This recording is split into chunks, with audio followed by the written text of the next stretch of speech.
تراویح میں سورہ صاد عمر سورہ مومن کی تلاوت کی ہے. اس میں مختلف مضامین ہیں. خاص طور پر اس پہلو کی طرف اس میں توجہ دلائی گئی کہ صبر انسان کو ہر طرح کی آزمائش سے مشکلات سے نجات دلاتا ہے.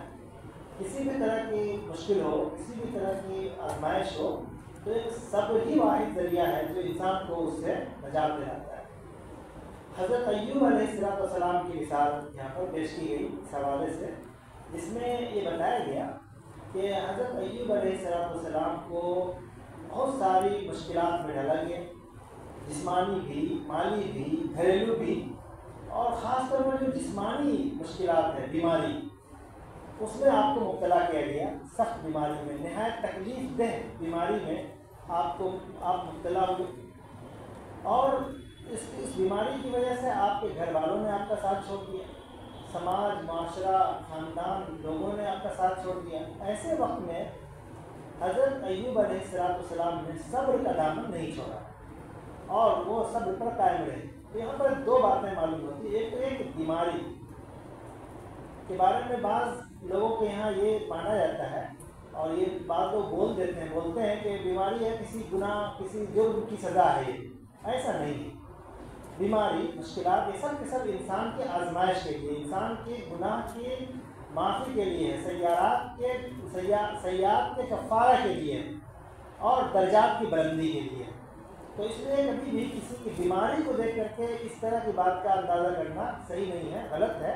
بلکہ اس سے پناہ مانگنا چاہیے اور بیماریوں سے حفاظت کی دعا کرنی چاہیے. لیکن بیماری اگر کسی کو ہو جاتی ہے، تکلیف دہ بیماری، تو وہ اس کے درجات کی بلندی کا ذریعہ ہوتی ہے.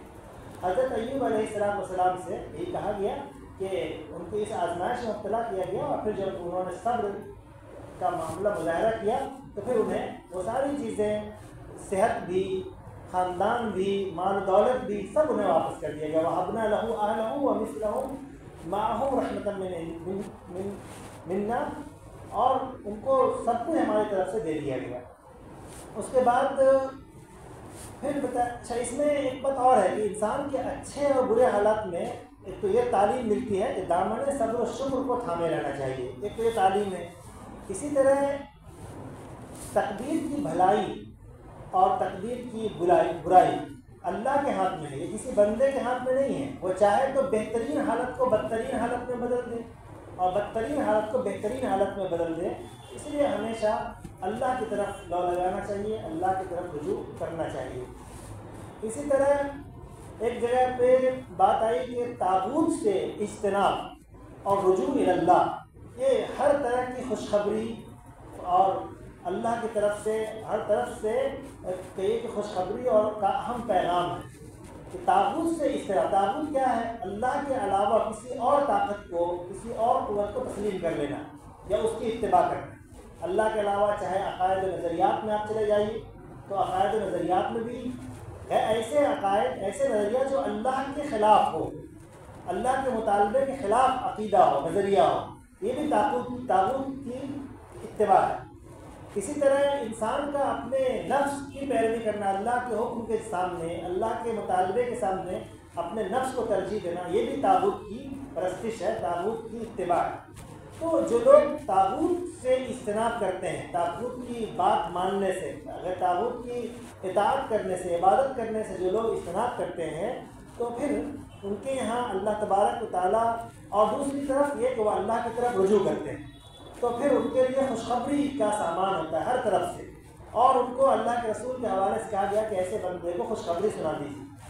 ایسے بندے جو طاغوت سے اجتناب کرتے ہیں، طاغوت سے بچے رہتے ہیں، طاغوت کی پیروی کرنے سے، تو ان کی کیا خاص حالت ہوتی ہے، کیا خاص صفت ہوتی ہے. تو ایک بات یہاں پر بتائی گئی کہ الذین یستمعون القول فیتبعون احسنہ. یہ لوگ کیا کرتے ہیں کہ طاغوت سے اجتناب، طاغوت کی بندگی سے یا اس کی اطاعت سے اجتناب کرنے والے کی خاص بات یہ ہوتی ہے کہ وہ اللہ کی بات کو اور حق کی بات کو بہت غور سے سنتے ہیں، بڑے سنجیدگی سے سنتے ہیں، اور پھر اس کو اچھی طریقے سے اس کی اتباع کرتے ہیں. چونکہ طاغوت میں نفس بھی داخل ہے، انا پرستی، انا کی اطاعت، نفس کی اطاعت یہ بھی طاغوت میں ہے، تو اس کا ایک معنی یہ بھی ہے کہ جو لوگ نفس کی پرستش چھوڑ کر کے، انا کی پرستش چھوڑ کر کے وہ اللہ کی اطاعت میں آتے ہیں، تو پھر وہ بندہ کیا کرتا ہے، عام لوگوں کی بات کو، تمام لوگوں کی بات کو غور سے سنتے ہیں۔ ایسا نہیں ہو کبھی اس کی بات مکمل بھی نہیں ہوئی اور یہ اپنے آپ کو انا پرستی اور غرور میں مبتلا ہو کر کے اس کی بات کو کاٹتے ہوئے اپنی بات ڈال دی،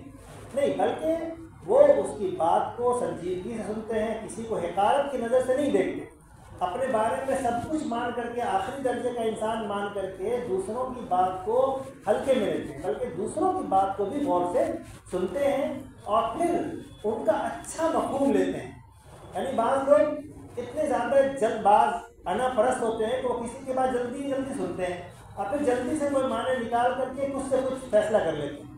تو فرمایا کہ نہیں، جو طاغوت کے خلاف، انا پرستی، نفس کے خلاف اگر کوئی ہوگا، نفس کی اطاعت نہیں کر رہا ہوگا بلکہ وہ اللہ کی اطاعت کر رہا ہوگا، تو وہ لوگوں کی بات کو سنجیدگی سے سنے گا، پوری بات سمجھے گا،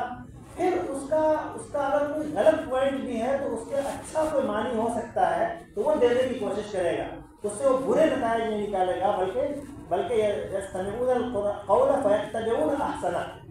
اولئک الذین ھداھم اللہ، یہ لوگ اصل میں ہدایت یافتہ ہیں اور یہ لوگ عقل مند ہیں۔ اس کے بعد ایک بات اور کہی گئی کہ مومنین کے لیے خاص طور پر کہ کسی بھی صورت میں اللہ کی رحمت سے نا امید نہیں ہونا ہے، یہ ایک خاص طور پر اس سورہ زمر کا ابھرتا ہوا مضمون ہے کہ اللہ کی رحمت میں رہنا، چاہے کتنی بھی بڑی غلطیاں ہو، خاص طور پر جو انسان کفر و شرک میں رہا، یعنی اس سے بڑا جرم، اس سے بڑا گناہ کیا ہو سکتا ہے، لیکن اگر کوئی بندہ کفر و شرک میں بھی رہا ہے تو یہ کفر و شرک میں مستقل رہنا اس کو اس بات کے لیے نہ روکے کہ وہ اسلام میں داخل ہو جائے، اور اس بات یہ تصور اس کے ذہن میں نہ ہو کہ ہم نے تو شرک و کفر کر رکھے ہیں یا ہم نے بڑے جرائم کر رکھے ہیں، تو اب ہم کس منہ سے اللہ کی بات مانیں، اللہ کے سامنے جائیں، اللہ کو تسلیم کریں، بلکہ اب ہم اللہ کے لیے وہ واسطہ اور وسیلہ ڈھونڈیں، ڈائریکٹ ہم اللہ کی طرف نہ جائیں۔ تو ایسا نہیں ہے، بلکہ اللہ تبارک و تعالیٰ نے کہا کہ میرے بندو کبھی بھی اللہ کی رحمت سے نا امید مت ہونا، وہ ہمیشہ تمہارے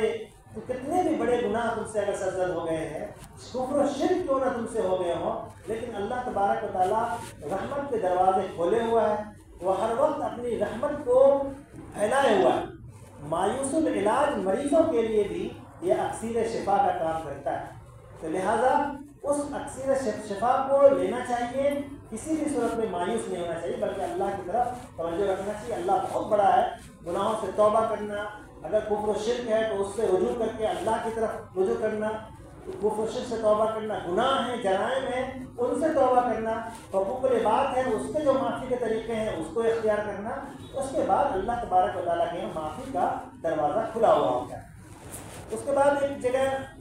اور بتایا گیا کہ جو لوگ اللہ کے مطیع و فرما بردار ہوتے ہیں، آخرت سے ڈرتے ہیں اور پھر اللہ کی رحمت سے امید باندھے ہوتے ہیں، تین باتیں بتائی گئی کہ اللہ کی اطاعت کرتے ہیں، اللہ کے سامنے سر بسجود رہتے ہیں، اور اس کو یعنی اس میں جو لفظ استعمال ہوا ہے قنوت کا لفظ استعمال، امن ہوا قانت آناء اللیل ساجدا، کہ جو لوگ رات کے خاص اوقات میں اللہ کے سامنے فروتر ہو کر کے، جھک کر کے، عاجزی کے ساتھ، تواضع کے ساتھ ایک خاص دلی کیفیت لے کر اللہ کے سامنے حاضر ہوتے ہیں، اور اس کو اندر سے ابھارتا ہے کون؟ آخرت کا ڈر، آخرت کا احساس، آخرت میں جواب دہی کا احساس اس کو ابھارتا ہے کہ وہ اللہ کے خاص قریب ہو جائے، اور یہ امید کی ہوتی ہے کہ ہمیں اللہ کی رحمت ہمیں حاصل ہوگی۔ تو رجا اور امید، خوف اور رجا دونوں پہلو اس پہ غالب ہوتا ہے، کہ کبھی خوف بھی ہوتا ہے آخرت کا خوف، تو اس کے دل میں جذبہ پیدا ہوتا ہے، امید رحمت کی ہوتی ہے کہ جذبہ پیدا، اسی کا نام قنوت ہے، اسی کو قانت کہتے ہیں، یعنی کسی کو آخرت کا ڈر ہو جائے، آخرت کا اسے احساس ہو جائے، ہونے کے بعد ایک جذبہ پیدا ہوتا ہے، ایک کیفیت طاری ہوتی ہے، یعنی آپ ایک آخرت کا بھیانک منظر کا تصور کیجئے تو ایک کیفیت طاری ہوگی، اس کے بعد فوراً اللہ کی رحمتیں عام کا تصور کیجئے تو دوسری کیفیت طاری ہوگی۔ ان دونوں کیفیت سے جو ملی جلی جو حالت بنتی ہے اسی کا نام قنوت ہے۔ تو جو بندہ اس حالت میں آتا ہے، قنوت کی راہ اختیار کرتا ہے، رجا اور امید کی راہ اختیار کرتا ہے، تو اللہ تبارک و تعالیٰ نے فرمایا کہ ایسے بندے بالکل سمجھیے کہ یہ بندے اصل میں اللہ کو جاننے والے ہیں، اللہ کی معرفت رکھنے والے ہیں۔ یہ بندے اور وہ بندے جن کو ایک کیفیت حاصل نہیں ہے، دونوں برابر نہیں ہو سکتے۔ چاہے ایک بندہ علم میں بہت کچھ پڑھا ہوا ہو، بہت کچھ حاصل کیا ہوا، لیکن اس کو قنوت کی کیفیت حاصل نہیں ہے، تو وہ بندہ اس کے لیے جس کو قنوت کی کیفیت حاصل ہے، چاہے وہ کچھ بھی نہیں پڑھا ہو، اسے